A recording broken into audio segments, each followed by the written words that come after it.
आप सभी को मेरा नमस्कार। मैं राघवेंद्र जी बात से टू जेड पॉइंट से आप लोग देखना चालू कर दें। राघवेंद्र टू जेड पॉइंट आप लोग आशा के मानदेय और पेमेंट को लेकर के की बहुत बड़ी घोषणा आप लोग भी सुने उन्हीं की जुबानी। तो लिए चलता मैं एमएलसी शशि यादव जी के पास।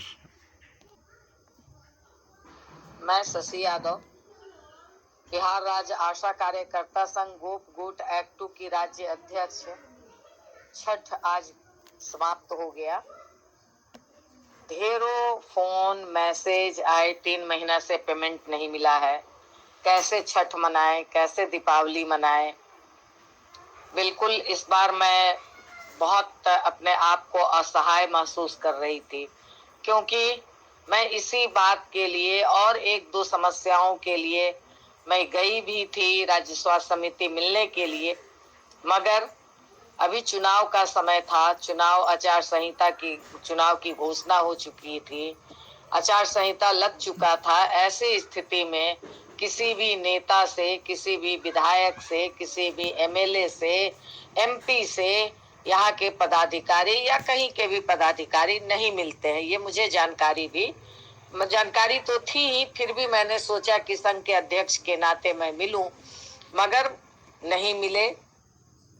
जानकारी तो थी ही, फिर भी मैंने सोचा कि संघ के अध्यक्ष के नाते मैं मिलूं, मगर नहीं मिले। मैंने मैसेज भी डाला मगर कोई मैसेज का रिप्लाई नहीं आया, क्योंकि ये सच्चाई है कि चुनाव के समय में ये पदाधिकारियों का मनोबल बहुत हाई होता है। मैं समझ रही थी आपकी छटपटाहट, क्योंकि ये दोनों ऐसा पर्व है जो खर्चीला पर्व है, और जो कोई 2 पैसा कमाए या 4 पैसा कमाए, उन्हें अपनी कमाई पर उनका एक रूटीन बन जाता है। और वैसी स्थिति में अगर पर्व त्योहार में अगर वो पैसा नहीं आए तो कैसे वो पर्व मनाएंगी, ये उसके लिए बहुत ही सोचनीय हो जाता है। बावजूद आपने पर्व मनाया होगा, कमोबेश जैसे भी दुख सुख करके। बहुत आशा कार्यकर्ता अपने बच्चों को फुलझड़ियां नहीं दे पाई होंगी, बहुत आशा कार्यकर्ता 5 फल के जगह पे 3 ही फल चढ़ाई होंगी सूप पर। इस कष्ट से, जिस कष्ट और दर्द से आप गुजरी है, बिल्कुल उसका एहसास मुझे था। लगातार मैसेज आ रहा था, फोन आ रहा था कि आप चुप क्यों हैं, आप बोल क्यों नहीं रही हैं। मुझे लग रहा था कि मैं क्या बोलूं। दूसरी बात कि जीविका वाला जब घोषणा तेजस्वी ने किया, उसके बाद तो सैकड़ों कॉल्स आए। मैं बस ये इंतजार कर रही थी कि पूरी घोषणा पत्र रिलीज हो जाए, क्योंकि मैं उस समय कुछ भी बोलूंगी तो कुछ लोग ऐसे थे जो उसको कह लीजिए कि बरखिलाफ बोलते। भाजपा वाले भी, जो एनडीए गठबंधन है, वो भी उल्टा पुल्टा बोलता। इसलिए मैं सारी चीजों को सहते सुनते मैं अपने आप को बर्दाश्त कर रही थी। मैं आपके दुख में शामिल हो रही थी, नहीं बोल करके भी मैं आपके दुख में शामिल थी। मुझे बहुत अफसोस हो रहा था कि मैं राज्य स्वास्थ्य समिति पर दबाव अभी नहीं बना पा रही हूँ, क्योंकि चुनाव में अगर ज्यादा दबाव बनाऊंगी, वीडियो टेप हो जाएगा, तो ढेर सारे मतलब वो सुनेंगे भी नहीं, फोन भी नहीं उठा रहे थे। तो इसलिए मैं भी अपने आप को विवश महसूस कर रही थी। तो मैं इस बात को कहूंगी कि आज महागठबंधन ने अपना पूरा घोषणा पत्र जारी कर दिया है, और उस घोषणा पत्र में कुछ लोग अभी भी बोल रहे हैं कि उस घोषणा पत्र में आशा और फैसिलिटेटर के लिए कुछ नहीं है, जबकि ठीक है, जो उसका बुलेट पॉइंट है उसके नीचे जो विस्तार से दिया हुआ है कैटेगराइज करके, मैं उसका स्कैन करके आप लोगों को भेज रही हूँ। मजदूर वर्ग लिखा हुआ है, और मजदूर वर्ग में सबसे पहला नंबर आशा और आशा फैसिलिटेटर को संविदा कर्मी घोषित करते हुए 10,000 रुपया मानदेय देने की बात इस सरकार ने की है, और ये हम लोगों के संघ के बदौलत ये हुआ है। आपके संघ के बदौलत, हम लोगों की पार्टी के बदौलत, के जो संघ के शीर्षस्थ नेता है महासंघ गोकुल, इनके बदौलत पुरानी पेंशन स्कीम लागू करने की बात हुई है इस सरकार में कि महागठबंधन की सरकार बनेगी तो ये आपका लागू होगा। और कुछ लोग कह रहे हैं कि कम लागू हुआ, ज्यादा लागू हुआ, जबकि पिछली बार सरकार ने कहा था कि हमारी सरकार बनेगी तो आपका मानदेय दुगना, आपका जो राज्य सरकार पैसा देती है वो हम दुगना करेंगे, जबकि वो 1.5 गुना हुआ था। बात भी हो गई थी मानदेय पर, बावजूद इस सरकार ने मानदेय से पीछे हट गई। तो इसलिए इस सरकार ने साफ साफ इस सरकार में ये लिखा हुआ है, मैं वो उसका आपको स्कैन करके वो फोटो भी दे रही हूँ कि आशा और आशा फैसिलिटेटर को संविदा कर्मी घोषित करते हुए 10,000 रुपया मासिक मानदेय देने की बात इस सरकार ने की है। और जब संविदा कर्मी आप घोषित हो जाएंगे तो हर साल फिर वो बढ़ता जाएगा आपके मानदेय में। ये बहुत बड़ी बात है हमारी बहनों, आशा और फैसिलिटेटर बहनों, ये बहुत बड़ी बात है। अगर आप संविदा कर्मी हो गए तो अस्थाई हो गए, सरकारी हो गए, तो ये हम इसलिए मैं इस बात का आह्वान करूंगी आपसे कि आपके लिए ये बहुत बड़ी घोषणा है। अगर घोषणा नहीं है, ये करेंगे लिखा हुआ है, किया जाएगा, किया जाना चाहिए नहीं लिखा हुआ है, इसलिए शब्द पर देखिएगा, किया जाएगा। इसलिए इस पर आप लोग बिल्कुल भरोसा रखिए, कोई ना भरोसा की उम्मीद नहीं है। और महागठबंधन ने जितनी बातें की है वो धीरे धीरे सब लागू किया है। सरकार 5 साल के लिए अस्थायी बनती है तो निश्चित तौर पर ये घोषणा आपकी बहुत जल्द लागू हो जाएगी। इसलिए इसमें लेकिन परंतु कुछ नहीं है।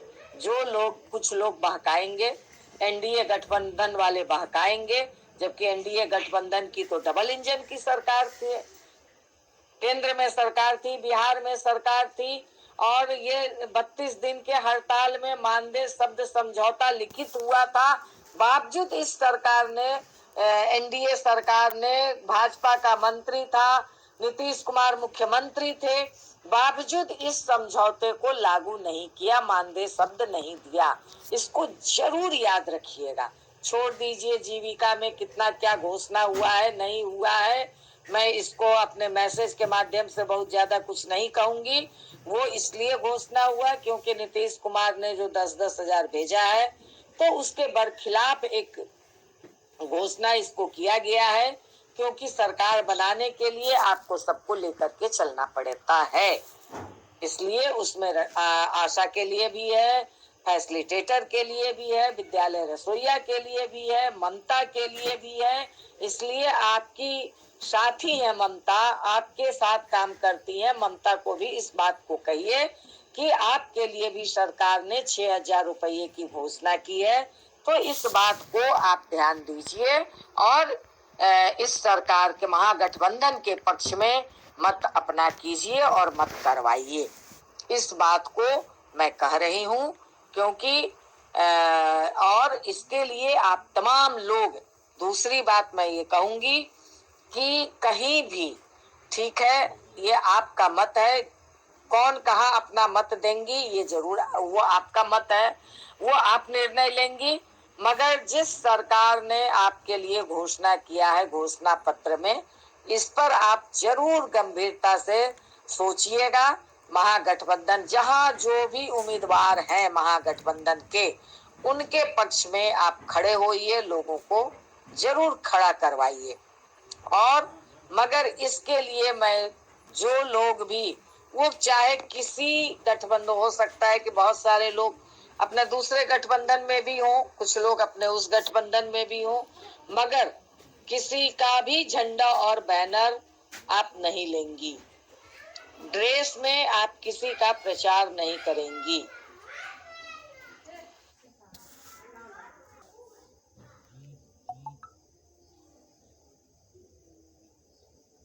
आएगा, फोटो कोई ले लेगा, तो फिर वो उस पर एक आचार संहिता का केस हो जा सकता है। इसलिए किसी पार्टी का भी झंडा बैनर नहीं लेना है। और मगर हमारी ड्यूटी है, हम अपने कार्यक्रम के बाद, हम अपने ड्यूटी के बाद हम कहाँ खड़े हैं, ये हमारी राइट है। हम किसको वोट देंगे, ये हमारा राइट है, ये हमारा अधिकार है। हमको कोई नहीं कह सकता कि आप ये काम नहीं कर, क्योंकि हम अपना वोट डालते हैं, अपना वोट डलवाते हैं। तो इसलिए अपने परिवार का वोट डलवाते हैं। तो इसलिए मैं इस बात को साफ साफ कहूंगी कि अगर आप चाहते हैं कि आपको संविदा कर्मी घोषित किया जाए, आपका जो बिहार सरकार पैसा देती है वो 10,000 रुपया कम से कम बिहार सरकार 10,000 से शुरू करे, तो आप निश्चित तौर पर महागठबंधन के पक्ष में खड़े होंगी, लोगों से अपील भी करेंगी खड़े होने का। ये मैं फिर से एक बार यही मैं कहना चाहती हूँ। और इसी दिन का मैं इंतजार कर रही थी। ढेरों बात आ रहे थे, बहुत तरह के गलत आरोप भी हमारे ऊपर लग रहा था। मैं सब चीज बर्दाश्त कर रही थी। मुझे अब मैं क्या बोलूं, अब मैं लीडर हूं तो बहुत कुछ सुनना पड़ता है, बर्दाश्त करना पड़ता है। मगर हमारे ही बीच से कुछ लोग उल्टा सीधा बोलते हैं, बहुत तरह की बातें बोलते हैं, जो कभी कभी आदमी को अपने कोई भी लीडर है उसको भी सेंटिमेंट में लगता है कि जिसके लिए दिन रात आदमी लगा रहता है, जिसके लिए दिन रात मेहनत करता है, जिस आशा कार्यकर्ता को बिहार में किस स्थिति में आशा कार्यकर्ता थी और वहां से आंदोलन करके, संघर्ष करके, लड़ाई लड़ करके, आप तमाम लोगों के सहयोग से पूरी बिहार की आशा और फैसिलिटेटरों के संघर्ष के बदौलत आपके आंदोलन का हम लोगों ने नेतृत्व किया। महासंघ गोप गुट, बिहार राज्य आशा कार्यकर्ता संघ गोप गुट ने आपके आंदोलन का नेतृत्व करते हुए, आप समझ लीजिए कि आपके लिए कोई एक सरकार के घोषणा पत्र में एक गठबंधन के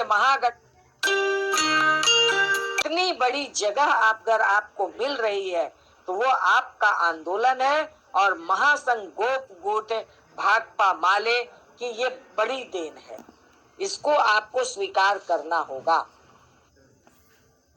चुनाव हुए थे, आप देख सकते थे कि कोई गठबंधन ने पिछले बार एक घोषणा जो महागठबंधन में जगह मिली वो भी हम लोगों की वजह से, और वहां था कि जो पैसे मिल रहे हैं सरकार बनेगी तो उसका हम दुगना करेंगे। और इसको उस सरकार ने किया, संघर्ष के बदौलत किया, मगर उस सरकार ने ये लिखित समझौता किया। इसलिए और अब आप समझ लीजिए कि दूसरी बार में आपको संविदा कर्मी करने की बात हो रही है, 10,000 रुपये की बात हो रही है। ये कम बड़ी बात नहीं है। इसके पहले किसी भी पार्टी के घोषणा पत्र में ये बातें नहीं आती थी। अगर मैं उस समय, क्योंकि इसको घोषणा मैं जानती थी कि ये आने जा रहा है, बावजूद अगर मैं इस बात को बिना आए पहले कहती, लोग विश्वास नहीं करते। इसलिए मैं इस दिन का इंतजार कर रही थी। इसके लिए चलिए, ये मैं जानती हूँ कि नेताओं को बहुत सारी बातें सुननी पड़ती हैं, बहुत सारी चीजें बर्दाश्त करनी पड़ती हैं, बहुत सारे अपशब्द सुनने पड़ते हैं। तो चलिए, नेताओं को थोड़ी चमड़ी मोटी करनी पड़ती है, तो हम लोगों ने कर रखा है। मगर पूरी ईमानदारी के साथ आपके आंदोलन का नेतृत्व हम लोग करते हैं और पूरी ईमानदारी से आप लोग को आगे बढ़ाने में जी जान में हम लोग लगे हुए हैं। मगर अगर महागठबंधन की सरकार अगर बिहार में बनेगी तभी ये चीजें लागू होंगी। इसलिए बस अब आगे आपको सोचना है, आपको निर्णय लेना है। इन्हीं बातों के साथ इनकलाब जिंदाबाद। मैसेज थोड़ा लंबा है, ये बहुत दिन के बाद है, इसलिए इस मैसेज को पूरा सुने और पूरे एक आशा और फैसिलिटेटर तक पहुंचे।